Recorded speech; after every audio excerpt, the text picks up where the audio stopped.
Today we're going to be thinning out our extra tomato seedlings, but we're also going to save them and transplant them into the unused area of our garden. That way we can grow more tomatoes in less time. So the first thing to consider is that not all seedlings are able to be transplanted.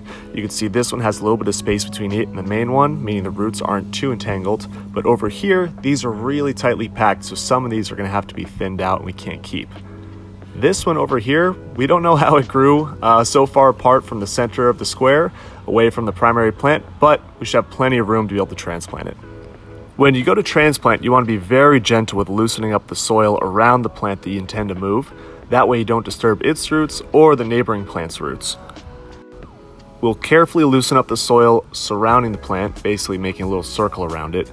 That way we can eventually put our hands in and carefully pull this seedling out of the soil. The main thing to consider when doing this is to be very gentle and patient with the process of transplanting. The roots of this little seedling are really delicate and you don't want to damage them. Same with the roots of the neighboring plant. And once you have successfully removed the seedling, it's time to transplant. So you go over to your other garden grid square, loosen up the soil, basically making a little spot for that seedling ball to go into, plant the seedling along with its soil and roots, and cover it up to give it a nice home to eventually put down its roots further. Okay, so here we are at this rogue seedling that somehow grew on the edge of our garden bed.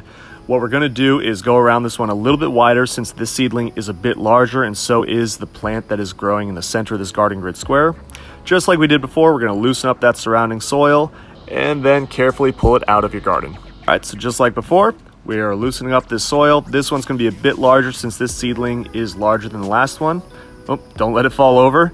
Go ahead, carefully place it into that garden grid square, surround it with the soil, make sure it's in there firmly, and we'll go ahead and water this once we're done finishing up with the other seedlings. So this kind of seedling setup may be a little bit more common when you have multiple seeds sprout. So you'll see that we have a whole bunch of them that are all relatively the same size, all tightly clustered into one area. So what we're going to do is go ahead and find which ones are the largest and strongest, and we're going to keep those. And unfortunately, we're going to have to get rid of the other ones that are too tightly packed with the seedlings that we're going to keep. So this leaves us with the two seedlings that we are going to keep. This one's a little bit larger, so we're going to keep it in this garden grid square and transplant the smaller one to the other side. After you're finished doing all of your transplanting, make sure to turn on your garden grid watering system and give all of your seedlings a big drink of water. That way they can get themselves situated and happy in their new homes.